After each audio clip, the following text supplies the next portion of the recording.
evangélica en la base.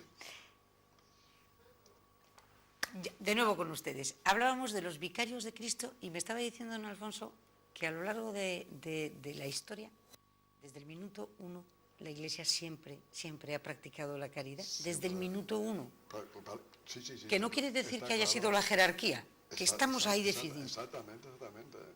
El nombre de vicario de Cristo, históricamente, antiguamente se correspondía con los pobres. Los pobres son los que hacen a veces de Cristo. Tuve hambre, me hice de comer, tuve sed, me hice de beber, claro, etcétera. ¿Entiendes? O sea que era yo. ¿Cuándo te vimos? Pues cuando lo hiciste con esto, lo hiciste conmigo. Es decir, que vicario se hace a la vez vice, de ahí viene la palabra vicaría, que hace a la vez del otro, ¿no? Vicealmirante, el que hace la vez del almirante, por así decir, pero en este lenguaje ferrolano. Hay un momento en la historia de la Iglesia que es cuando es la reforma de Lutero, que eso es un momento... 500 años este año. 500 años este año de la reforma, que esa reforma es necesaria, don Alfonso, porque ahí la jerarquía está absolutamente disparada. Bueno, exactamente. O sea, una reforma era necesaria. Que si justamente la reacción de Lutero se pasó, bueno, pues eso habrá que estudiar históricamente, etcétera, ¿no? Pero que había cosas que había que reformar, estaba claro. Clarísimo. Estaba claro, sí. De hecho, se han reformado. Pues te decía, es que ya no me acuerdo dónde habíamos hablado... Estaba empezando a hablar de la doctrina social de la Iglesia. Efectivamente. ¿No? Bueno, pues te iba a decir lo siguiente. La doctrina social de la Iglesia, de alguna manera, siempre ha estado presente, porque el Evangelio mismo te da las pautas, te da las claves fundamentales, ¿no? Cuando Jesús dice, no podéis servir a dos señores, no podéis servir a Dios y al dinero. Es palabras textuales de Jesús, ¿no? Está diciendo, ¿tú a quién sirves? Está poniendo el dinero como un ídolo, como un ídolo a la par del Dios vivo, ¿no? Entonces elige, ¿no? Bueno, pues ahí hay una clave para después aplicarlo a la vida habitual, ¿no? ¿Qué es lo que pasa hoy? Pero lo que pasa hoy es que el dinero está en el centro de la vida, no solamente económica, que precisamente tratamos de la economía, pero está en el centro de todo, de todo. A lo largo de la historia siempre ha habido, bueno, pues iba a decir ricos y pobres, en ese sentido, siempre ha habido gente con más poder, gente con menos poder, siempre ha habido esa relación asimétrica entre sectores sociales, eso es cierto, ¿no? La Iglesia, muchas veces, la historia, a veces pasa lo siguiente, ¿no? Que la historia, entre que la hacen los de arriba, pues siempre parece como que privilegia a los colocados, a los que tienen poder, los que tienen dinero, los que tienen estudios, los que tienen, etc., ¿no? Y lo mismo lo haces en la historia de un país, en la historia política de un país, o cuando haces historia de la Iglesia, fácilmente.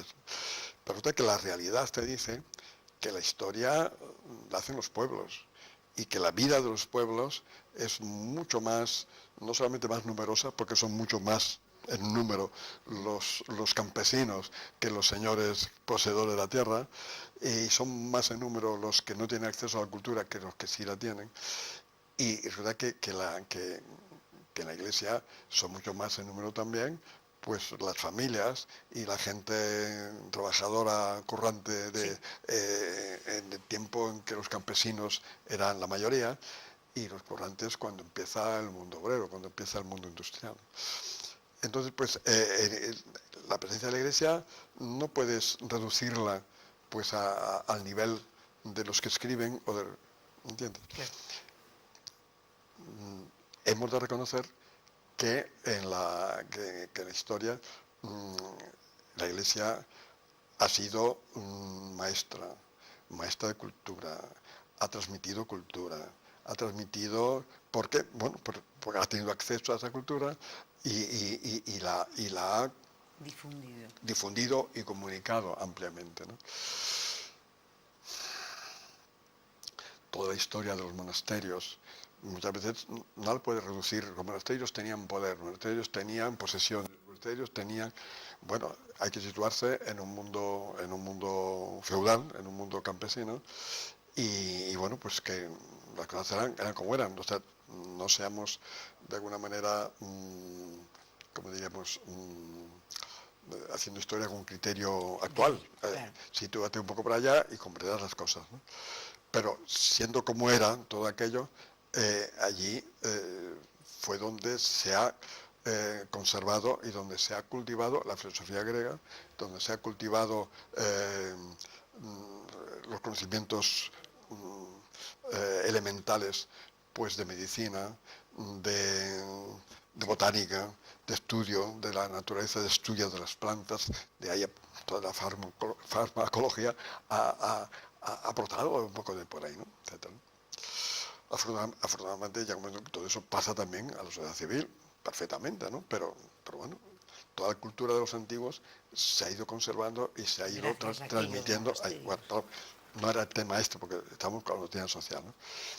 Bueno, siendo que en todo ese tiempo siempre ha habido una preocupación social por parte de la Iglesia. Tú piensas, por ejemplo, en siglo XVI, presencia española y de otros países, y por tanto de la Iglesia en América recién descubierta, conquistada, como quieras llamarla, ¿no?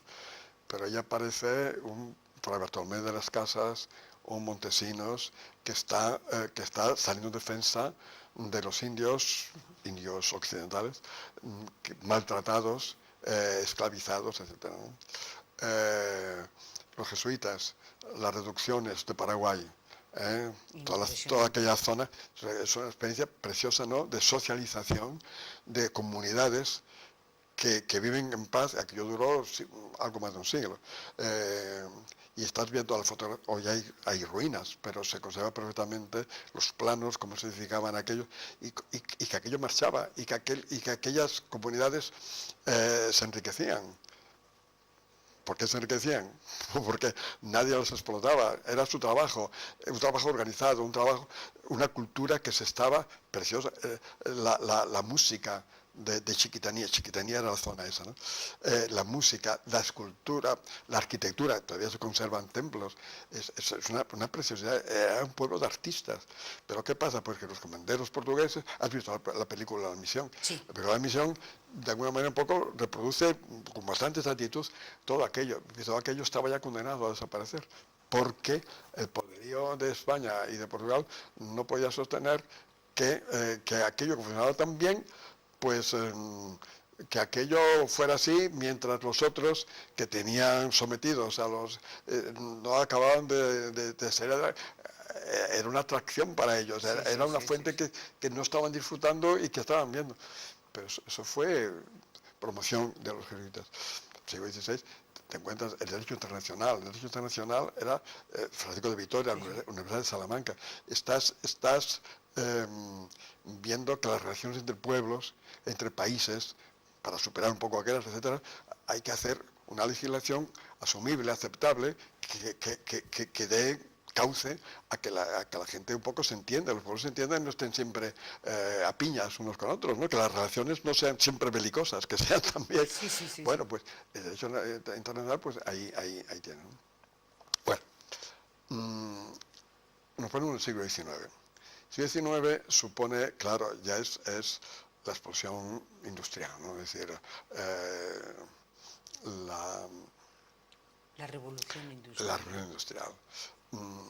Anteriormente había la Revolución Francesa, siglo XVIII, 1789, Revolución Francesa. La Revolución Francesa es la revolución de los burgueses contra los feudales, contra la clase feudal, pero los campesinos ahí no cuentan. O sea que esa no era una revolución probablemente social. Y el eslogan libertad, igualdad, fraternidad, pues bienvenido sea, son valores extraordinarios, evangélicos, todos ellos, ¿no? Pero bueno, iguales, los campesinos no fueron tratados igualmente. Y Bueno, después, claro, llegó la fraternidad y ahí se barranca, porque... Dijeron que de fraternidad nada. Claro, la fraternidad ahí ya no saben que... paso esos, no hay fraternidad si no se acepta un padre común. No hay hermanos si no hay un padre común. Entonces, si no aceptas un poco la raíz primera, pues la fraternidad carece de origen, carece de base, carece de motivo, ¿no? Pero bueno. Llega el boom industrial, ¿no? Los barrios se llenan de gente que deja el campo y marcha a la ciudad. Trabajo de mujeres, trabajo de niños, trabajo sin medida de horas, trabajo sin condiciones mínimas, los telares funcionando a toda pastilla, los niños metiéndose por debajo para arreglar un cabo que se ha soltado, gente que muere de accidentes y aquello nadie se siente responsable, no hay, bueno, un desastre.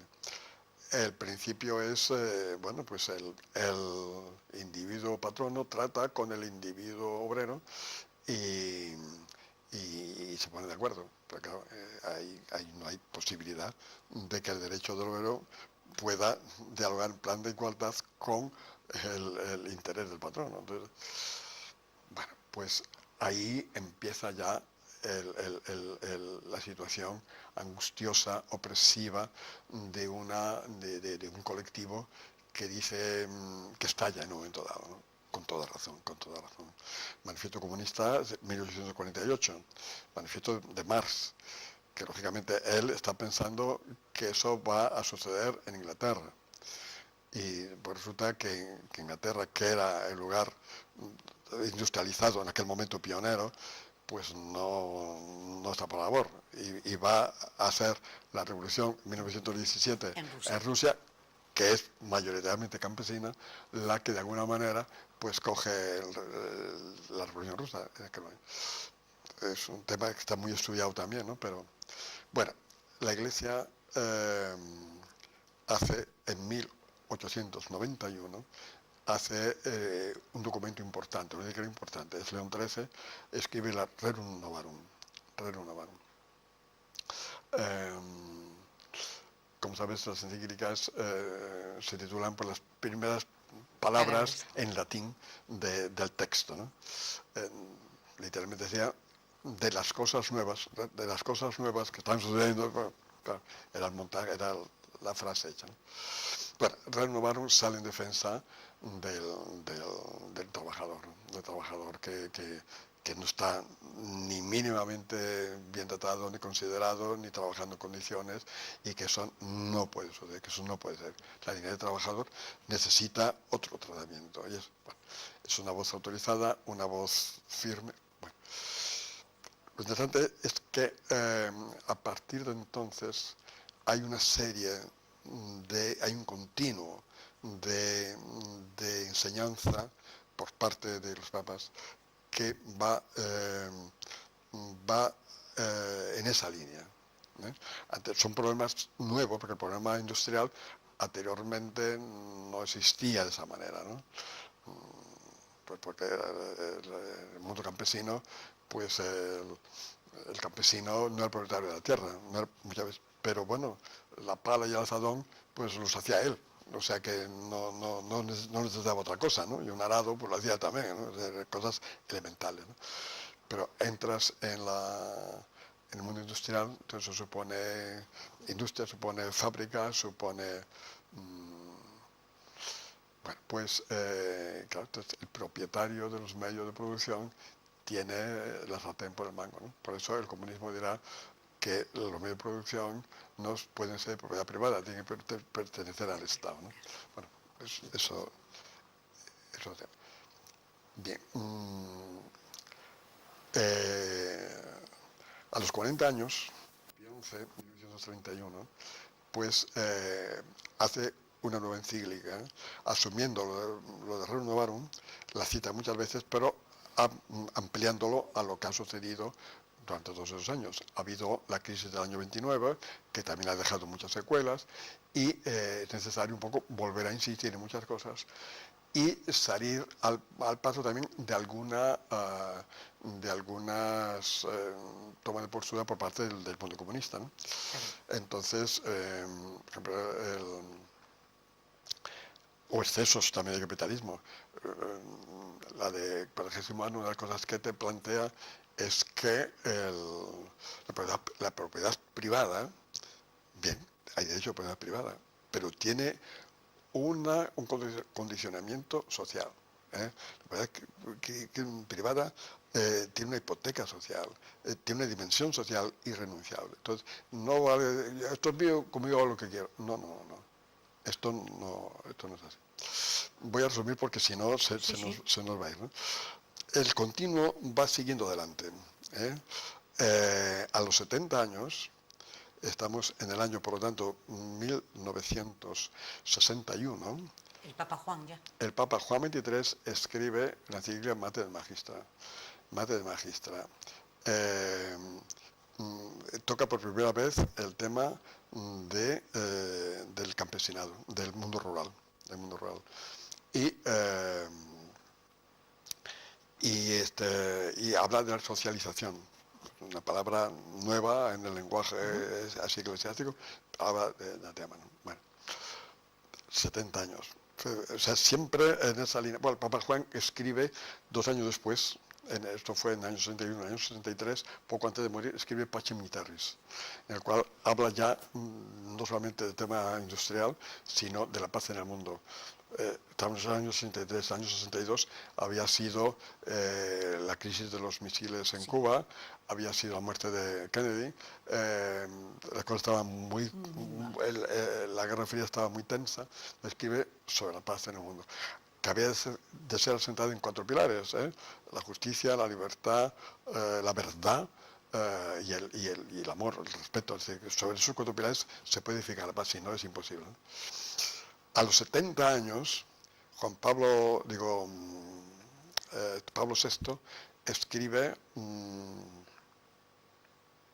a los 80 años, escribe, a los 70 fue Mater Magistra, a los 80 Pablo escribe Octogésimas Venies, siempre citando a Rerum Novarum, recordando la fecha. Octogésimas Venies es llegando a los 80 años de la guerra, y a los 100 años, el Papa Juan Pablo II escribe los Centésimos Annus, con motivo de los 100 años de la Rerum Novarum. O sea que la Rerum Novarum abrió exactamente, que siempre fue citada y actualizada. Por el medio hubo también una serie de guías. El Papa Juan Pablo II escribe la Werim Exercens, que es ejerciendo el trabajo, es sobre el trabajo, todavía sobre el trabajo, y es lo más completo que se ha escrito sobre el tema del trabajo y del trabajador. Después ha escrito posteriormente, poco antes de morir, las Solicitudes Rei Sociales. Pero bueno, una curiosidad, una anécdota curiosa que te puedes sonreír, ¿no? Es la siguiente, ¿no? ¿Sabes en qué fecha se escribió la Rerum Novarum? Bueno, pues ¿tú has oído hablar del 15M? Sí. 15M, yo estaba todos en Madrid, he estado muchas veces en la plaza, en la Puerta del Sol, con los acampados por ahí, ¿no? El 15M, el movimiento 15M, todo el mundo sabe. Bueno, pues la fecha de la Rerum Novarum fue el 15 de mayo del año 1891. La 40º año fue el 15 de mayo de 1931. La Mater Magistra fue el 15M de 1961. Y así, curiosamente, ¿no? Algunas no coincidieron con el 15 de mayo justamente porque hubo algún problemilla y no se había acabado y apareció poquitos días después. Pero el 15M... El 15M... O sea que podríamos decir que el 15M lo inventó la Iglesia... Pero hace muchísimo tiempo. 120 años antes que es una anécdota. ¿Lo habrán cogido a propósito? No. No creo, ¿no? Coincidió. Pero otra anécdota en esta misma línea. Cuando el 15M del año 61, Juan XXIII escribe Mater Magistra hablando del mundo campesino, yo personalmente he oído por la radio la noticia en un diario hablado de estos el parte que decíamos entonces, ¿no? El locutor diciendo, dando la noticia, ¿no? Juan 23 ha hecho pública la noticia, la encíclica Mater Magistra, que habla sobre también el mundo rural por primera vez, tal, ¿no? Y obsérvese este detalle. Ha querido fijarla el 15 de mayo, observe su cariño a España, su dedicación a España, que ha querido fecharla el 15 de mayo, fiesta de San Isidro Labrador, patrono del campo español. Tal cual, tal cual. Fíjate cómo cada una... ¿Cómo barre para casa? Cómo arrimaba a la cosa, ¿no? Pues así, ¿no? Y entonces estamos terminando. No, todavía que nos queda un ratito. No, digo, porque una cosa que es muy interesante también, bueno, los últimos papas, Benedicto XVI, claro, Juan Pablo II, como fue un pontificado largo, tuvo ocasión de escribir bastante, ¿no? Benedicto XVI escribió también de tipo social, la última de las que escribió, la Caritas in Veritate, ya en Deus Caritas es, ya toca también el tema, ¿no? Pero en Caritas in Veritate quizás lo ahonda un poco más también.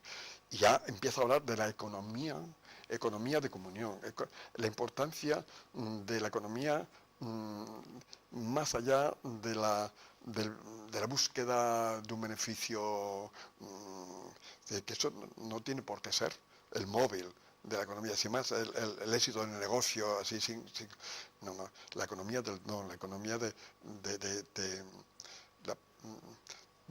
más allá del utilitarismo y de sacar, sino de crear bienes que la humanidad necesita y que eso es positivo, ¿no? Y que eso incluso es rentable, que desde el punto de vista económico también funciona y que hay experiencias, cuenta algunas experiencias en esa línea. Y después, nuestro amigo actual, Papa Francisco, pues ha sido, el primer escrito suyo digo el primer escrito suyo porque a él le toca publicar una encíclica que había escrito ya Juan 23. Perdón, soy yo, Benedicto XVI, que la había dejado escrita, pero no la había llegado a publicar todavía. Entonces, el Papa siguiente, Francisco, la ultima y se publica con su nombre, ¿no? Pero realmente la encíclica es de Benedicto XVI. Entonces, la propia suya primera es Evangelii Gaudium, la alegría del Evangelio, ¿no? Y el capítulo cuarto es una exhortación apostólica. Toda ella es una preciosidad. La alegría del Evangelio es una preciosidad. Pues el capítulo cuarto es sobre las relaciones sociales, en el trabajo, en la sociedad, etc. Y te da unas pautas preciosas, ¿no? Y después él escribe ya una encíclica, toda ella claramente de doctrina social, que es la última que ha escrito.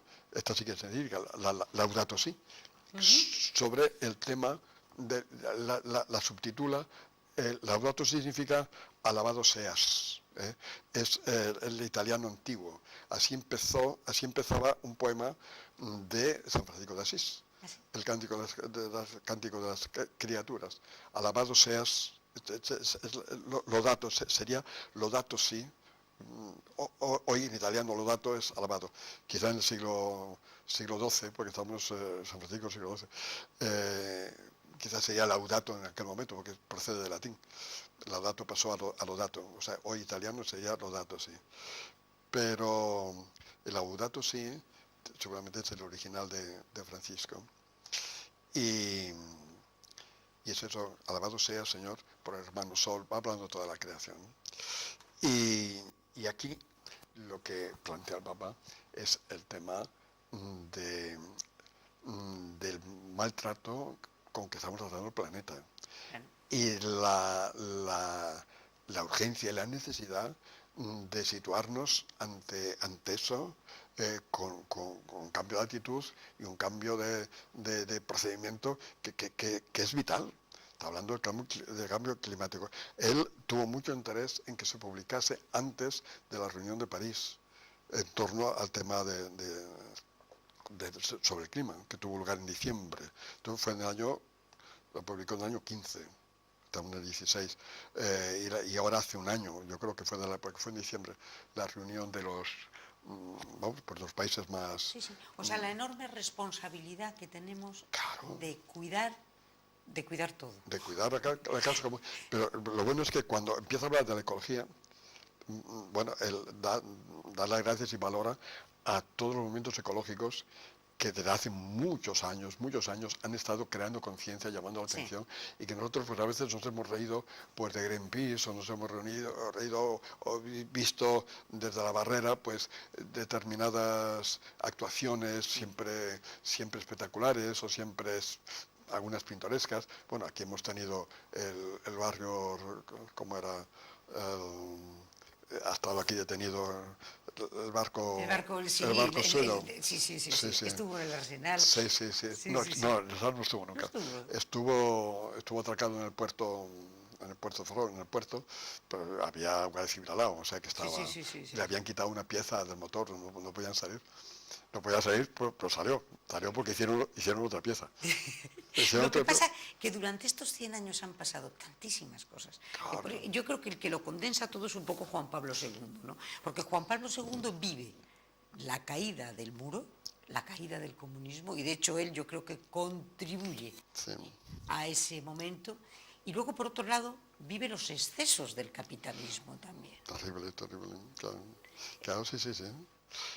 Pero bien, el Papa actual es un hombre también que ha vivido la situación actual desde Argentina. En Argentina. Que le ha tocado sufrir la dictadura de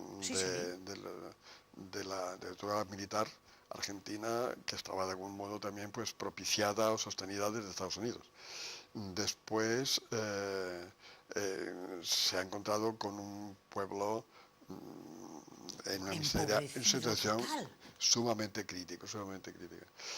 Y tiene una visión también muy amplia, porque en Latinoamérica ha habido por parte de la Iglesia una reacción ya de muchos años muy seria de búsqueda de derechos humanos, del valor de los pueblos indígenas, del valor de la dignidad y del cuidado de la creación, porque Brasil y pues, toda aquella zona tan rica pues fue objeto también no digo de rapiña, pero objeto de una explotación sin sentido. Entonces tenía perfectamente sentido toda la teología de la liberación. Exactamente.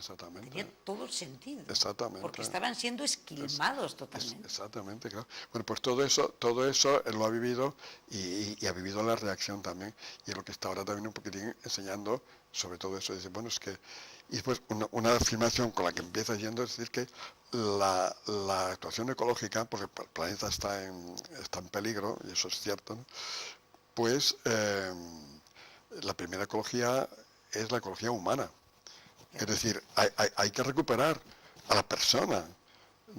Es decir, que no se trata solamente de recuperar especies en extinción. Al propio ser humano. La persona con su dignidad. Tiene que ser bien tratado, ser valorado en todo su valor, ¿no? Y ser cuidado. Es decir, tienes que cuidar la creación.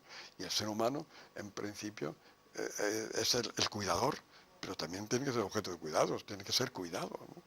Y eso es fundamental, es importante. ¿Qué opina usted cuando, yo lo he oído muchas veces, y usted seguro que también, cuando dicen, por ejemplo, es que el Papa es un poco populista? Siempre ha habido para rebajar la importancia de un mensaje, ha habido la excusa de que no estaba bien informado, o de que es un poco populista, o de que vete tú a saber pues qué presión había por allá. Siempre habrá alguna razón o pseudo razón intentando justificar, no me interesa, no estoy de acuerdo, o esto es una barbaridad. O sea, no faltarán, para que la realidad se impone. Y hay cosas que son evidentes, es decir, todo esto que estamos viendo estos días de contaminación en las grandes ciudades, pues eso tiene que buscar solución. Aquí estamos en una Galicia que es idílica, en el sentido de que es una preciosidad, pero tú ves muchas veces por la televisión, etcétera, ves cómo determinadas fábricas están echando humo, pero un humo tóxico que hablan de toneladas de CO2. Y uno dice, bueno, una tonelada de CO2 ya cabe CO2 para pesar una tonelada, ¿no? Sí, sí. Y dice, pues no sé cuántas toneladas se han evitado si esto...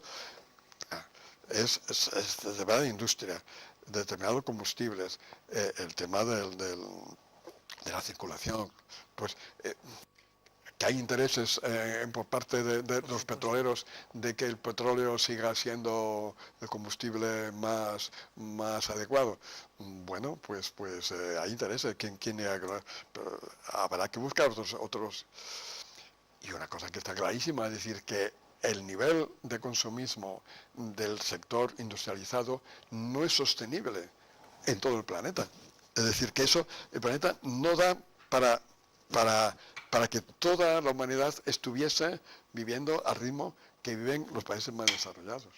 Lo cual quiere decir que tenemos que racionalizar el consumo, que tenemos que producir lo que necesitamos y no miles y miles de cosas que no necesitamos, pero que hay que comprar porque hay que consumir. Porque, es decir, la dictadura, esto es una cosa que insiste, que está claro, la dictadura de los mercados, la dictadura de los poderes financieros, que están por encima de los gobiernos de las naciones. O sea, que quien realmente monta lo de la prima de riesgo o monta lo de... Hablamos del el buen comportamiento de los mercados. Pero bueno, los mercados, ¿Pero quiénes son? ¿quién es el mercado? Hay grupos que están por ahí. Entonces, estas son cosas que tienen que ponerse un poco en... Esto alude a toda esta realidad sociopolítica, socioeconómica, laboral, porque todo está vinculado. Y desde que dice una economía que deja descartados a toda esta buena gente, a toda la gente que no es una economía que mata. Esta economía hay que cambiarla. Su mensaje en Bruselas, en la Unión Europea, su mensaje en la ONU, hasta el año pasado. Impresionante, pero con qué claridad. Y qué bien lo dice, porque dice, bueno, ¿ustedes están de acuerdo en esto, sí? ¿Ustedes están de acuerdo que tal como vamos? Sí. Tal. Y la conclusión es decir, bueno, pues si están de acuerdo, ¿por qué no lo hacen? Es decir, porque están de acuerdo que así no puede ser. ¿Están de acuerdo que esto sea la solución? ¿Están de acuerdo? Pues, ¿por qué no lo hacemos? Pues no se ponen de acuerdo. ¿Por qué no se ponen de acuerdo? Pues porque hay intereses. Porque hay intereses. Pues empieza tú primero, pues empieza tú a no producir, pues empieza tú... Bueno, pues el camino está abierto. Te diría dos cosas. Primero, ¿cómo se elaboran estos documentos? Estos documentos no se elaboran sin más porque un hombre muy inteligente, pues se puede escribir sobre esto y escribe una cosa que resulta, pues mira qué bien me salió, ¿no? Estos documentos se escriben con mucho conocimiento, con informes técnicos muy precisos, con informes muy contrastados, con experiencias, no solamente, vamos a decir, de sociólogos, de economistas, sino también de gente muy de base, militantes obreros que están trabajando y que están luchando por un mundo mejor y que están buscando soluciones. Todo esto, eso está en la base de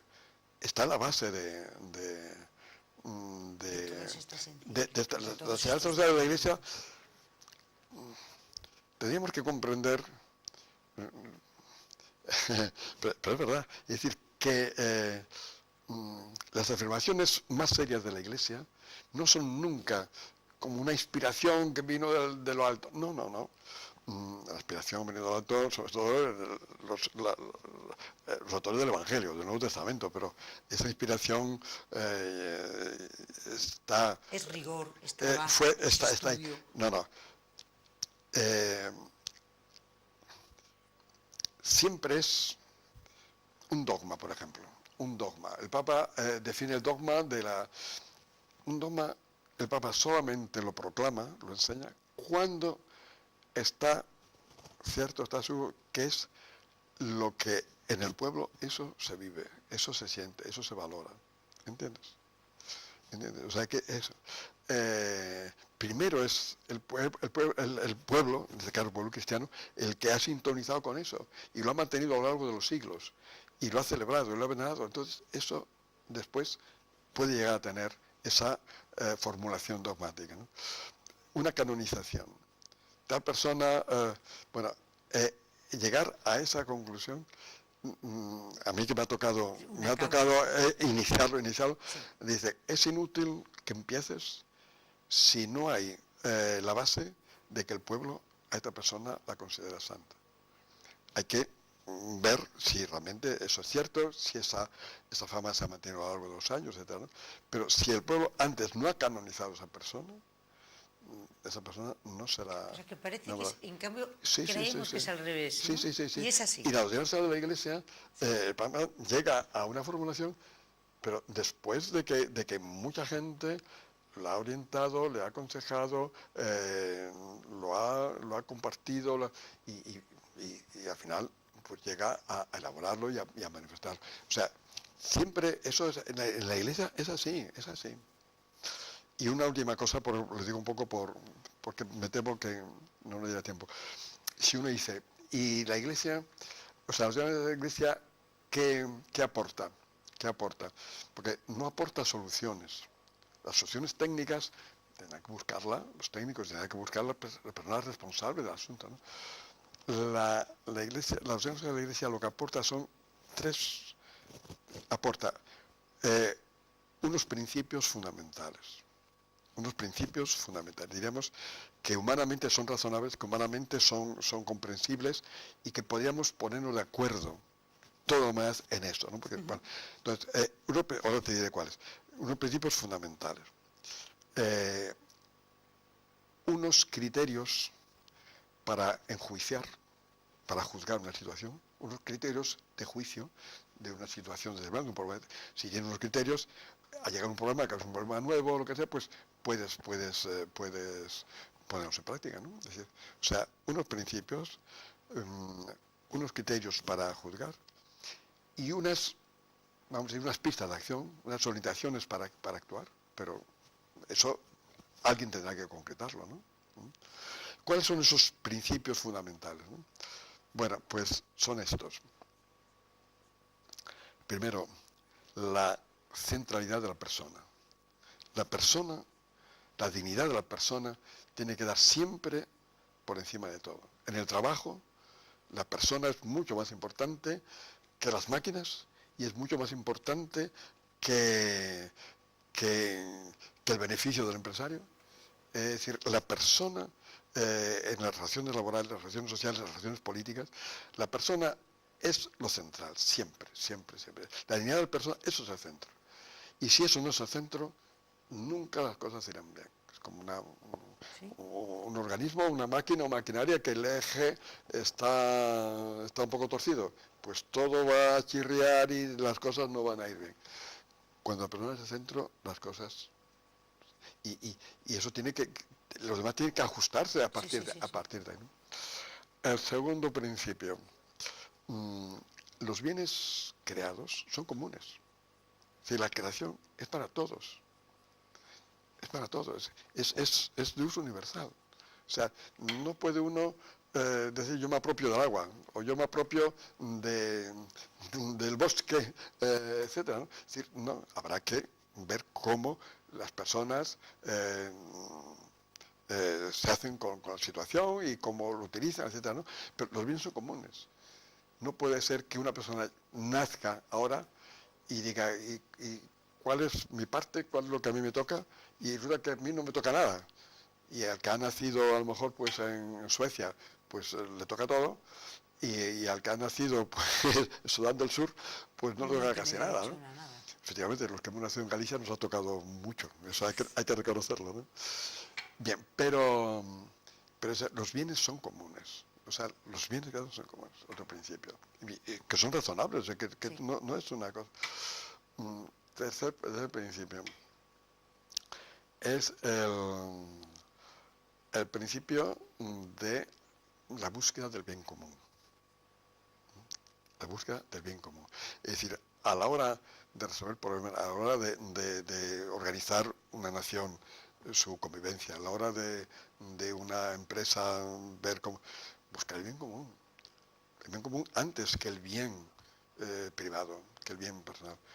mucha gente piensa, no, es que si todo el mundo busca su bien privado, al final resulta que todos han acertado.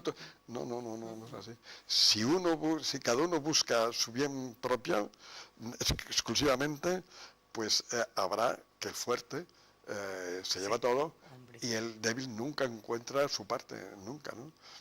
Es decir, que es el bien, el bien común. El bien común. Pero estamos viendo a nivel en España, por ejemplo, no voy a hacer particularidades, ¿no? Pero muchas veces, pero pasa en Italia, por ejemplo, Italia del Norte y Italia del Sur son muy, vamos a ponerlo en Italia, son muy distintos. Y la Italia del Norte es desarrollada, la Italia del Sur es empobrecida, y los del norte miran al sur pues como un desastre, como un desprecio, como una fuente de gastos. Pero claro, Italia tiene el reto de que ese país sea equitativo, que todos los italianos tengan acceso a las mismas prestaciones, a los mismos bienes, etc., ¿no? Pero Italia es un país de antes de ayer. Italia como país unido ha sido final de 1800, al final. Bueno, el Concilio Vaticano I acabó forzado por la toma de Roma por parte de los que estaban buscando la unidad de Italia. Bueno, pues desde el principio la búsqueda del bien común, ¿no?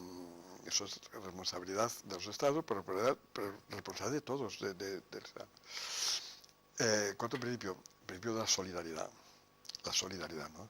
Que seamos solidarios, sepamos preocuparnos de otros, compartir, que eso es fundamental. Por solidaridad nos lleva a tener una actitud de equidad. Si hay, pues vamos a compartirlo. Si hay poquito, compartimos poquito. Si hay más, podemos compartir más. Pero que el principio sea solidario, no es que decir, bueno, yo me cojo todo esto y lo que quede, pues para esto del 20% tiene tanto como el otro 80%, eso pasa, ¿no? Y pasa que el 1% tiene más que muchas poblaciones y estados enteros, ¿no? Pero entonces, el principio de la solidaridad. El quinto principio es el principio de la subsidiariedad.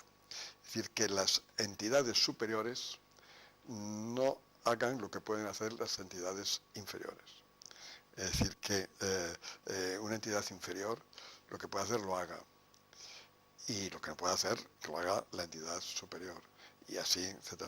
Pero eso es una medida muy inteligente respecto a evitar totalitarismo, ¿no? Porque el Estado puede hacerlo todo, pero no conviene que lo haga todo. Claro. Es decir, lo que puede hacer una asociación de vecinos, que no lo haga el ayuntamiento, que lo puede hacer el ayuntamiento, que no lo haga la provincia, que le puede hacer la provincia, que no lo haga la otra. Es decir, que haya una proporción, que cada uno vaya.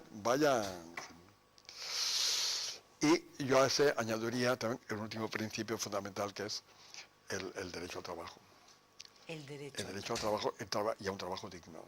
Yo creo que esto se ha ido descubriendo también más recientemente, ¿no? Porque es que el trabajo es va inserto, va implícito en la condición humana. El hombre, la persona humana, hombre, mujer, es creativo, es creador. Está hecho para y el trabajo le lleva a desarrollar capacidades. Tiene capacidades, pero si no las desarrolla, no las cultiva. Entonces, el propio juego del niño, el niño que juega, el juego es su trabajo, es la manera de ejercer músculos, la manera de estirarse, de coger habilidades. Es decir, es el juego, es el preludio de alguna manera, porque el niño que no juega es un niño enfermo, es un niño que no desarrolla, ¿no? Bueno, pues el trabajo, ojalá todos entendamos el trabajo también con la satisfacción del juego, ¿no? Realmente una persona vocacionada a su trabajo y una persona que es feliz. Porque no trabaja nunca, porque le da la sensación exactamente, de que está... exactamente. Me recuerdo cuando estaba yo en las parroquias, usted no se va de vacaciones, no se va de vacaciones. Y dice, mira, Yo, uno va de vacaciones cuando dice, bueno, por fin voy a hacer lo que me gusta. Voy a tener tiempo para hacer lo que realmente me gusta. Bueno, pues mira, yo estoy ahora en este mes de julio, estoy aquí en la parroquia y estoy haciendo lo que realmente me gusta. Que es estar con vosotros. Es estar aquí. Estar aquí. Estar Que aquí. no quita que no me vaya a ir a bañar a San Felipe estando en el Socorro. Todas las mañanas me iba a bañar a San Felipe o después a otro sitio, ¿no?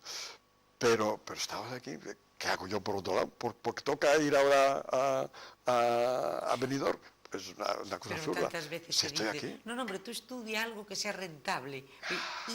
Y tú dices, tú estudia lo que verdaderamente quieras para que sea vocacional. Porque si no, no trabajarás nunca, estarás disfrutando siempre. Exactamente. Qué lejos estamos, don Alfonso. Pues por ahí estamos. Qué lejos estamos de todo esto. Qué lejos estamos de lo que usted ha dicho y de los 5 principios. Claro, pero el trabajo es un derecho, entonces. Claro. Porque uno tiene derecho a ser él mismo, a desarrollarse y a tener opción de ser creativo y de aportar, pues aportas a la sociedad. Su creatividad. Y no estás subvencionado permanentemente, no estás, siempre te están dando, no, tu dignidad exige también muchas veces el ser complementado por otro, porque tienes capacidad, pero no tienes todas las capacidades, y seguramente no sabrás todo, pero alguien te ayudará en aquello que no sepas y tú ayudarás a otro en algo que tú puedas y que seas capaz. Pues no sabe lo que le agradezco, el que haya estado aquí en el estudio, en el toro por los cuernos, cogiendo el toro por los cuernos, porque hemos llegado al final, fíjese, y se ha pasado en un vuelo. Sí. Tiene que volver. No, pero es muy agradable. Tiene que volver. El tema es que como afecta tanto al ser humano y a la humanidad.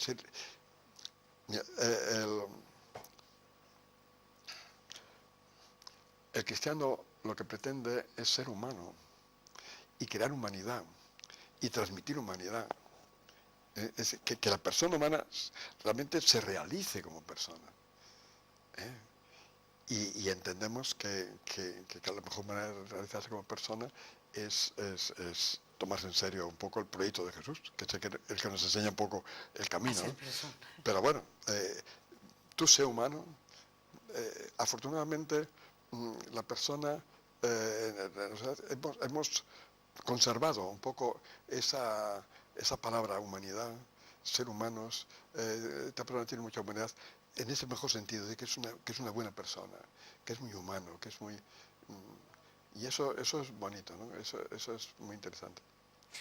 Pero yo no sé si toca ya acabar porque estaremos casi... Ya estamos casi fuera de tiempo. Le doy medio minuto. No, pero yo te diría una cosa, ¿no? Que el conjunto de la doctrina social de la Iglesia te presenta un panorama y un proyecto sobre la persona y sobre la convivencia, sobre la comunidad humana, etcétera, que yo creo que es tan lógico, tan digno, o sea, un concepto de la dignidad de la persona, hombre, mujer, niño, anciano, como yo no conozco otro proyecto humano tan completo. Yo pienso que a lo mejor en otra época histórica ha habido otras ideologías sobre las personas, sobre la sociedad, etcétera, porque han funcionado y que han tenido.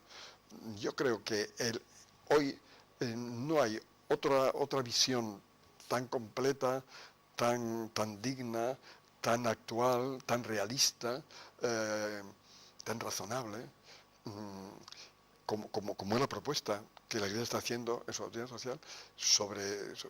Yo creo que, y en un momento en que hay, y es patente, pues situaciones tan extremas de violencia, de desprecio, de exclusión, etcétera, está claro que el camino es otro.